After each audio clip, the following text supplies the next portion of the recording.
Anya, and I'm 40, and I'm from Brooklyn, New York. Okay, my name is Jennifer. I'm 24 and I live in Bronx, New York. My name is Ugo.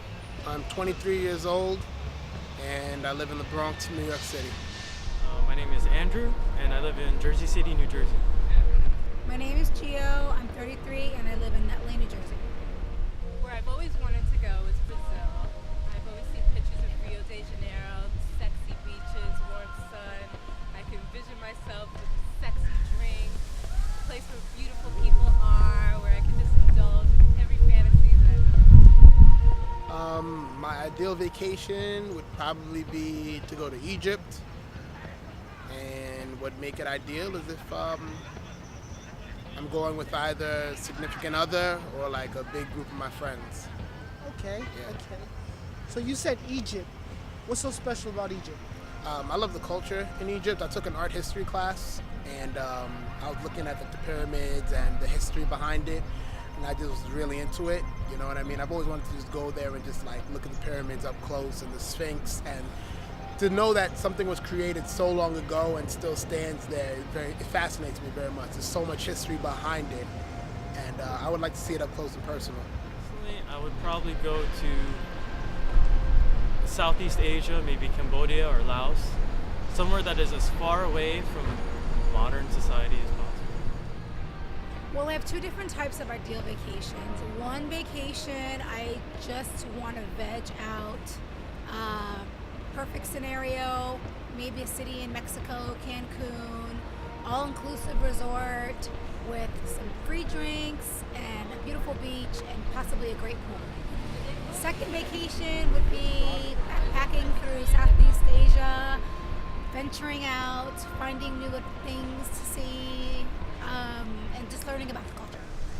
I would say I would like to go to Hawaii because of the environment, the tropical atmosphere I see whenever I go into research online and whenever I see something on TV. Like, I don't know. Well, I definitely want the environment to be to my taste. I definitely am a tropical girl. I guess I would say the cost, I kind of think about. I would like some luxury travel for less, so I definitely look for a good deal, but definitely what takes precedence is just the environment, the excursions, everything that can be offered that's new to me, and it can be an adventure. Definitely the environment.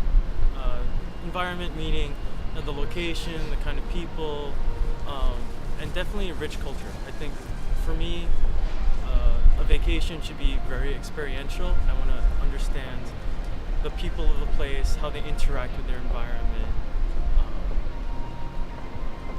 the rich cultures, the rich traditions. Like that's what I'm looking for. Probably cost is most important to me in choosing my vacation. I want to make sure that my accommodations are within my budget.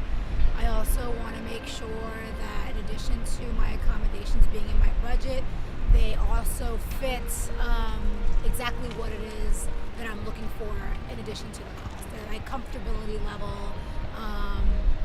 And if, like I said, if I was doing my first ideal vacation where I was just vegging out and having a good time, I'd want the resort to be comfortable and have all the amenities that I was looking for.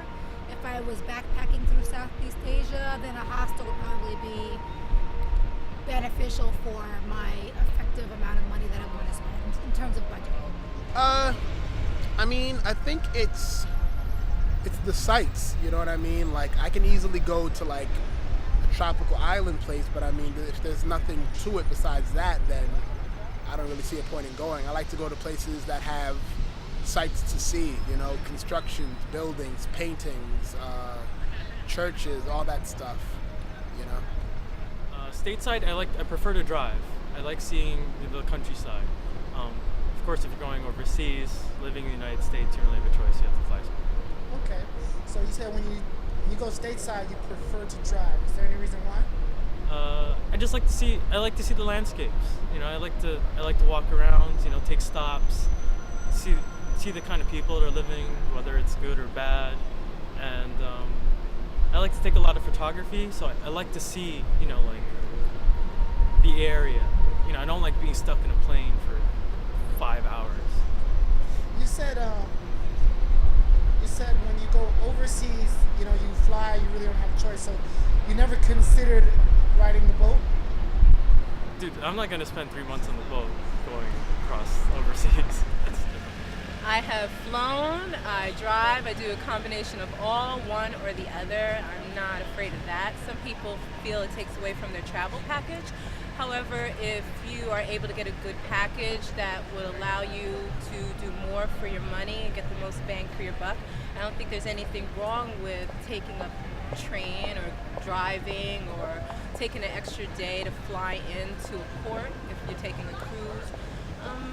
I think the best way to be when you're traveling is open and not be so stringent to just have it, coerce with whatever's closest to you. With myself, I'm pretty open to that, so it doesn't bother me at all. It works for me. Well, of course, I think it depends on where I'm going. But if I had the choice of going anywhere, driving or flying, I'd choose flying just because flying, I feel it's a lot quicker. I've always heard of people driving to Florida. I wouldn't be able to do that. I'd have to fly to Florida because I don't want to spend, 18 hours in a car. I'd rather be on a plane and get there in like 4 hours instead. I've driven before on my vacations, but I prefer going on an airplane. It makes it easier and faster and a very comfortable ride to my destination. Okay, have you ever driven before? Yes, I have, from New York to Florida, and it took me about 2 to 3 days to get to my destination, and it was very uncomfortable. When I travel, I normally fly to my destination because I hate driving, and I'm not really in the position to hire chauffeurs. So I usually fly to wherever it is that I want to go.